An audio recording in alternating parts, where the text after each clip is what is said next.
It's Platt, and today we head to the land of the rising sun. That's next to Platt's Beer of the Week.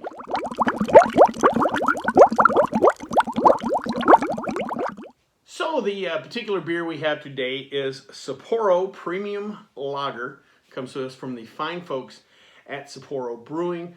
Sapporo Brewing, the corporate headquarters anyway, are located in Tokyo, Japan.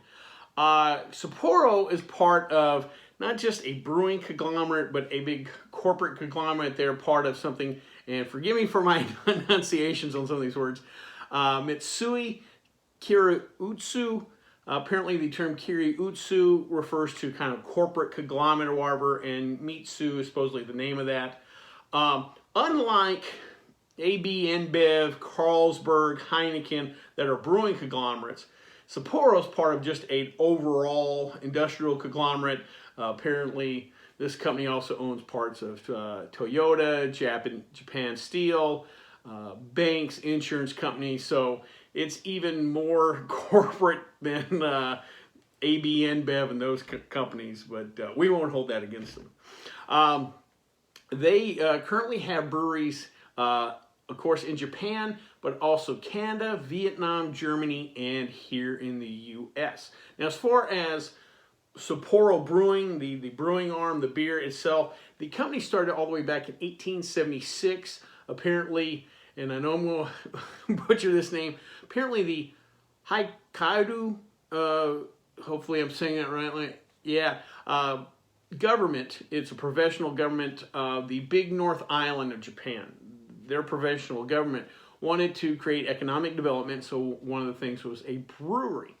Well, their first brewer was a gentleman named Saibe Nakagawa. I can't apologize for my enunciation on this stuff. He was the first Japanese citizen to actually go to Germany and get classically trained as a brewmaster from the great brewmasters of Germany. Very prestigious honor, and he was chosen to start this brewery or run the brewery. Of course, being trained in Germany was a big deal because now he has the German influence. If he went to Belgium, the beers would have been different. Maybe if he went to brewery school in England, it would have been different, but he chose Germany. And the very first, they immediately started producing this Sapporo-style lager beer, which again makes sense, being classically trained in Germany. The company continued to grow until about 1906 when they were merged with the companies we know today of as Asahi and Kirin. And when those three merged together, they had a practical monopoly on Japanese brewing, which they held for roughly about the next 40 years or so.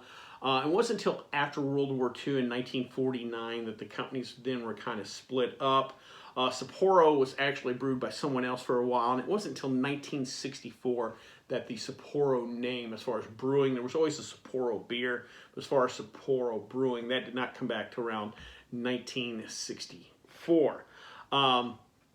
The company then was later swallowed up again as part of this big corporate conglomerate.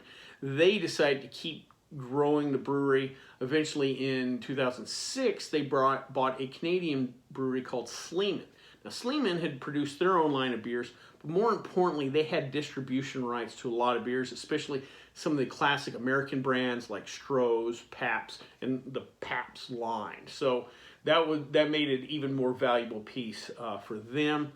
Eventually, Sapporo, down the line, decided to get into craft brewing, but instead of producing the beers themselves, they ended up purchasing the venerable Anchor Brewing. So again, I guess they were the bad guy that bought one of the classic old breweries.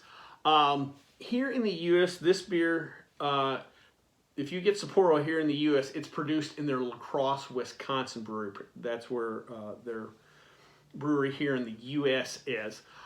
Interesting little note, interesting little story about them. They did something that I think is really cool. They worked with the International Space Station a few years back. They had planted and germinated some barley seeds, sent it up to the space station, and apparently it grew for 5 months. They brought it back down, and they took that barley, produced a special run of beer. And they had a lottery to where you could hopefully win a chance to buy a 6-pack. They sold 6 packs of this beer. Each one was roughly 10,000 yen, which here in the U.S. would be $88. So space beer for $88?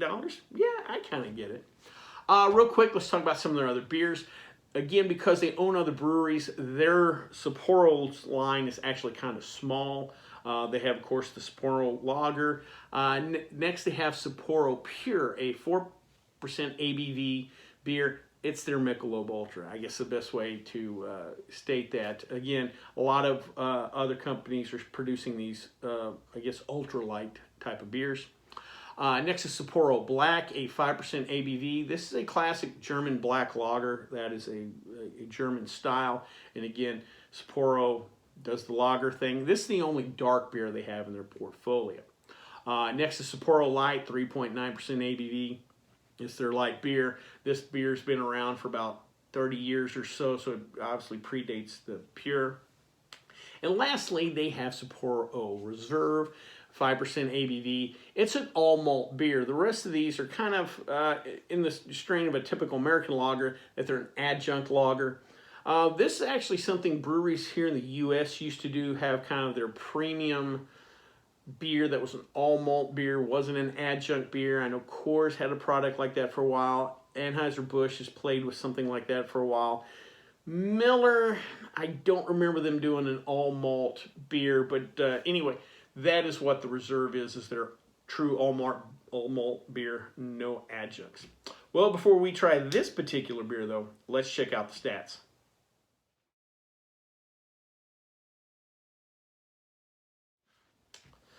So today, since we're trying a Japanese beer, and this might be the first one I've tried on the channel, I remember having a Korean beer and a beer from Thailand, but I don't remember a Japanese beer.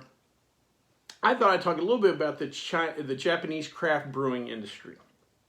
A little bit more importantly, featuring some of their more popular, more revered microbreweries. Just from my research, it appears they're about 15, 20 years behind us on the craft brewing thing. They really didn't get started till like the late 90s. Again, their major brewing conglomerates had kind of a stranglehold on their market. And again, they also, have their sake tradition, so there's less of an impetus on microbrewing. But they do have some really cool microbreweries, and I thought we'd point them out today. First is one, again, hoping I get this right, Yuhu Brewing in Nagano.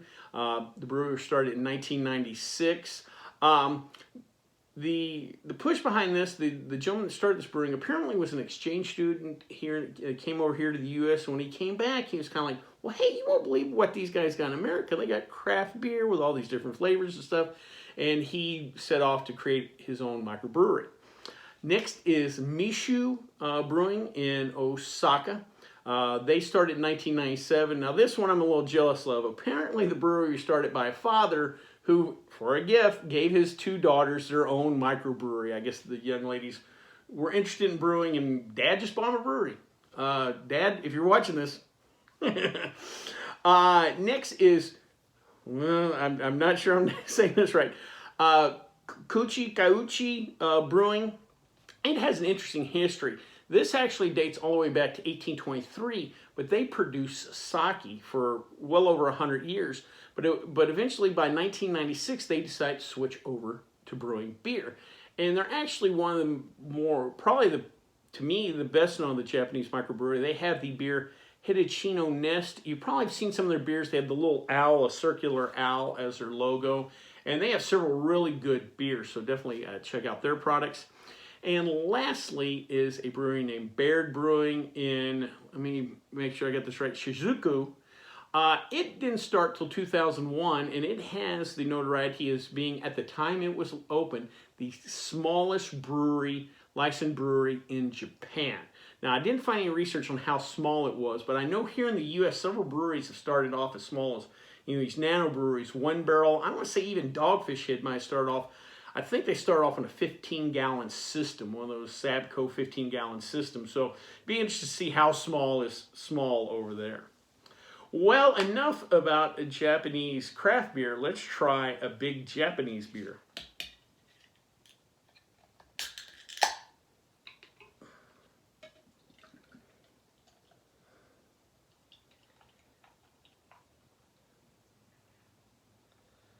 All right, nice golden color.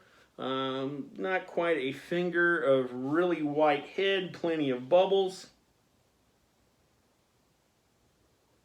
Pretty simple nose, no hops, light malt. Let's give it a try. That's just a clean lager, just a, you know, more on the American style. Again, a lot of your import lagers are more on the Heineken kind of skunk funk to it.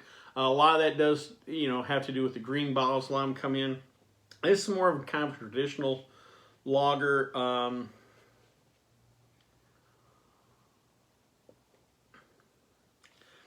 It's in the vein of your Bud, Coors Original, Miller High Life, but it doesn't taste like any of those three. But it